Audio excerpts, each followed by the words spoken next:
I'm Mrs. Natalie Watson, age 29, residing in a cozy apartment with my husband. Our 3-year marriage has generally been harmonious, though lately discontent has crept into my heart. It's not solely directed at my husband but also extends to his parents. The bond between my husband and his parents is strong, evidenced by our weekly visits to their home.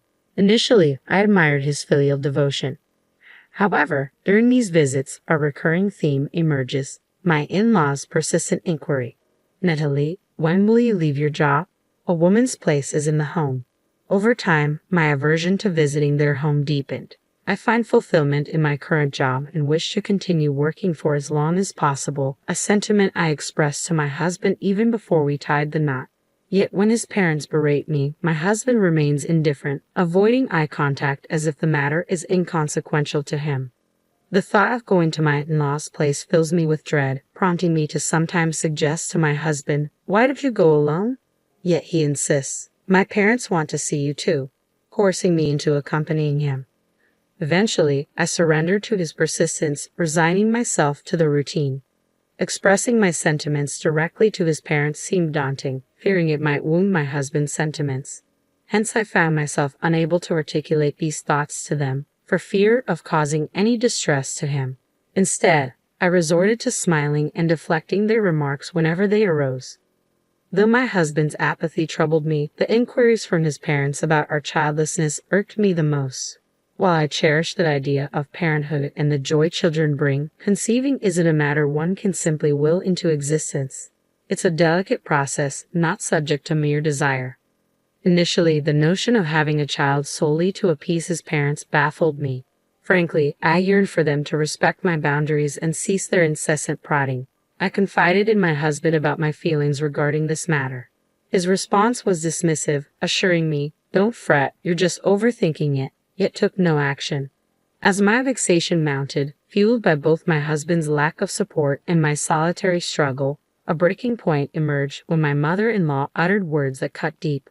With a callousness I couldn't fathom, she questioned, "Are you unable to conceive, given that you've yet to bear a child?" Adding to the distress, my father-in-law regarded me with suspicion, accusing, "Did you conceal your infertility and marry our son?" The accusation was a final straw. While I had endured their scrutiny with a smile, until then, I found my tolerance wearing thin. Confronting them, I declared, "I'm willing to pursue infertility treatment. In return, can you refrain from revisiting this topic?"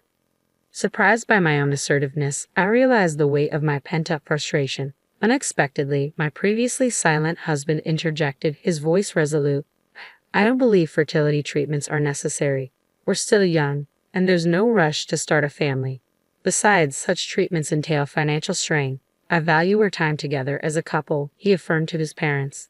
At that moment, I interpreted my husband's words to align with my own desires, convincing myself that his consideration was genuine. One weekday, I took a day off from work and made my way to the gynecologist's office. Although the pressure from my in-laws about starting a family had lessened, I wanted certainty about my fertility status. Initially, I contemplated discussing the matter with my husband. However, his mood soared whenever the topic of infertility treatments arose, prompting me to handle the examination alone. The appointment concluded sooner than anticipated, and I secured a follow-up appointment for the results a week later. As I exited the office, my gaze met that of a pregnant woman seated in the waiting room. Familiar face halted me in my tracks. Sensing my recognition, she approached me. "Are you Natalie?" she inquired. Confirming our identities, we exchanged nods, realizing we were former classmates from elementary and middle school. Clara's swollen belly indicated she was nearing her due date. Having just completed her routine checkup, I'd offered to accompany her home. To my surprise, Clara lived in close proximity to my own residence. What astonished me even more was discovering that her husband and mine were colleagues at the same company. As we caught up on our lives and reminisced about our school days, my attention naturally gravitated towards Claire's pronounced belly. Sensing my curiosity, she extended an invitation. "Would you like to feel?" Hesitant, I inquired, "Is that all right?" With a warm smile, she reassured, "Of course." Gently, I placed my hand on Claire's abdomen. In my recollection, Claire boasted a slender figure with a trim waist, but now her body had blossomed with the presence of new life. A sense of awe washed over me as I realized there truly was a baby growing within her. As I kept my hand on her belly, I felt a fate fluttering beneath my fingertips. Startled, I glanced up at Claire. "Did you feel that?" I asked. "Yes, it's been moving a lot lately," she confirmed, her expression radiant with maternal joy.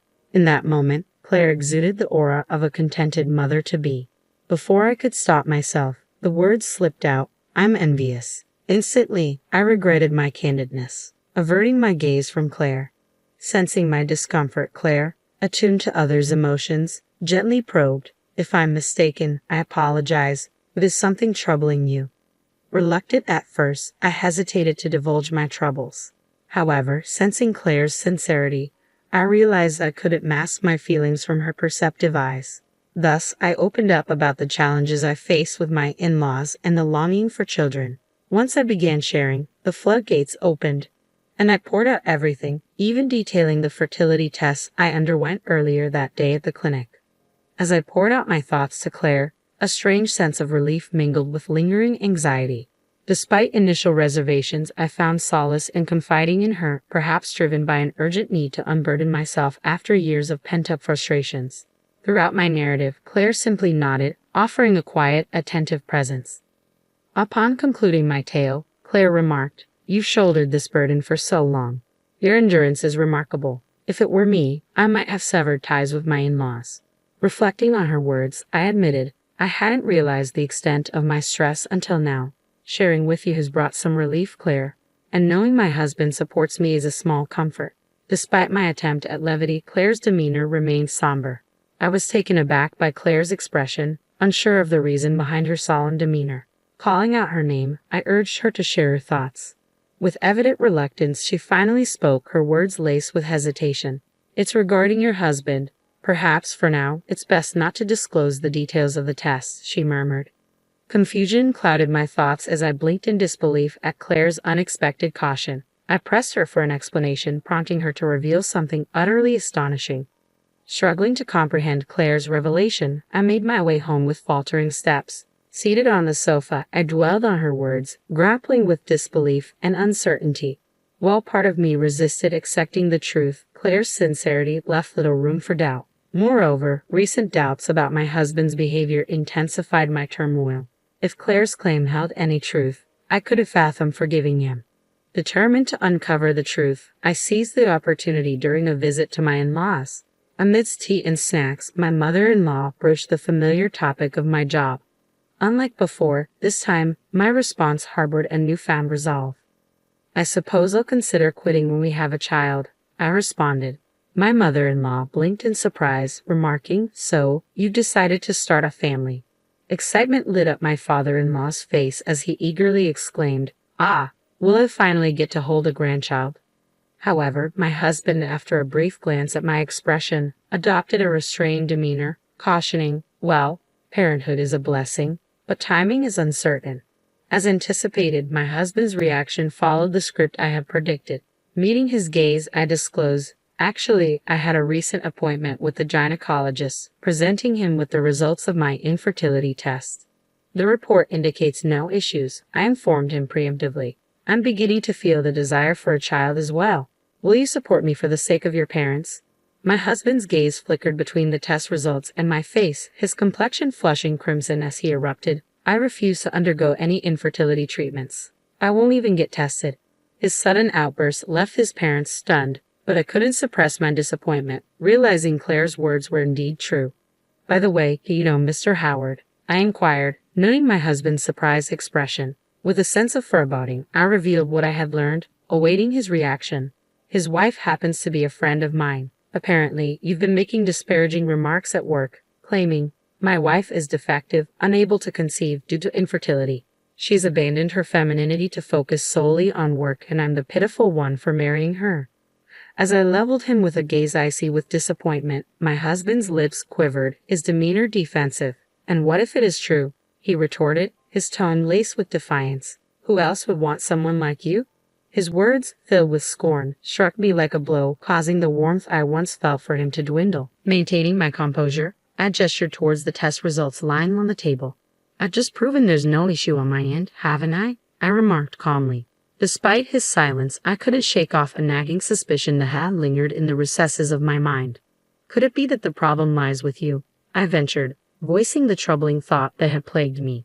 Is that why you vehemently refused infertility treatments and testing? At that moment, my previously silent mother-in-law interjected sharply. That's impossible. There's no way my son could have any issues. If there's a problem, it must be with you, she asserted vehemently, her face flushing with indignation. In a sudden burst of anger, she seized the test results from the table and declared, "These must be fabricated," before tearing them to shreds. My husband's initial surprise quickly gave way to alignment with his mother's sentiments. "Yeah, she's right. There's no way it could have any issues," he affirmed, joining in the accusatory chorus. With their combined blame raining down on me, I realized the futility of continuing the discussion. In a decisive move, I slammed the prepared divorce papers onto the table, signifying the end of our feudal union. "Then please proceed with the divorce, and perhaps you'll find a far superior wife than myself," I declared calmly, my resolve unwavering. In response, my husband retorted, "Yeah, that's right. I'll find someone much better than you," his words dripping with anger as they hastily filled out the divorce papers. Surprisingly, his parents offered no objection to his decision. As I watched dispassionately while the divorce papers were completed, a sense of liberation washed over me, realizing I was severing ties with the trio before me. Once the last signature was affixed, I swiftly snatched the papers, bidding a curt goodbye before swiftly departing from my in-laws' home. Though I thought I heard a voice calling after me, it was likely just my imagination. I swiftly made my way to City Hall and promptly filed the divorce papers. Within a matter of days, I efficiently relocated from the apartment we once shared to my company's dormitory, having long prepared for this inevitable step. Given that I was the sole lessee of the apartment, the transition proceeded without a hitch. As for my ex-husband's belongings, I packed them into cardboard boxes and arranged for them to be delivered to his parents' residence with payment upon receipt. Settling into my new life at the company dormitory, I was taken aback when I received a call from my ex-husband. Curious as to his intentions, I answered the phone, only to be met with a barrage of accusations. "Why did you file for divorce? And why did you vacate the apartment?" he demanded angrily. Perplexed by his sudden outcry, I responded calmly, "Let's not play games. You agreed to the divorce and signed the papers, didn't you? As for the apartment, I've moved out because it's no longer necessary, considering our divorce and my sole responsibility for the lease." Despite my attempts to reason with him, my ex-husband remained obstinate. "Revoke the divorce. Let's start anew with marriage papers. Where are you staying now? Let's reunite," he persisted, spouting increasingly ludicrous proposals. Exasperated, I reached my limit and declared, "Enough. I'm ending this call. Do not contact me again." Attempting to terminate the conversation, I prepared to disconnect, only to be met with a threat from my ex. "If you won't disclose your location, I'll visit your workplace," he warned ominously. At wit's end, I sternly retorted, "Any disruptions you cause will only reflect poorly on you," before abruptly ending the call. Despite my hopes that he wouldn't resort to drastic measures, I took precautions and confided in my boss about my ex-husband. Neither my boss nor I anticipated any trouble, but to our dismay, he caused a disturbance at the company. I was mortified to learn from the security guard that he had caused a scene in the lobby, necessitating police intervention. Filled with shame and regret, I found solace in the empathy of my coworkers, who reassured me that ending the relationship was the right choice. Later, I was informed by Claire's husband that my ex-husband had attempted to shift blame onto me when news of the police incident reached his workplace. Thankfully, Claire's husband set the record straight, exposing the falsehoods my ex-husband had been spreading about me. It appears he struggled to continue working at the company and ultimately resigned. Chances are, my now unemployed ex-husband has returned to his parents' home, seeking solace from them. Though it might evoke some pity, supporting a jobless and divorced son could prove challenging for them. Nevertheless, his situation no longer concerns me, as he's become a stranger. Since then, I've enjoyed a life free from unnecessary stress, dedicating my days to work. With more time and resources at my disposal, I occasionally visit Claire to check on her and make plans to spoil her baby. She often finds my gestures amusing, shaking her head at my antics. As for remarriage, it's not something I can consider at the moment. However, I hold on to the hope that one day I'll have the opportunity to build a happy family of my own.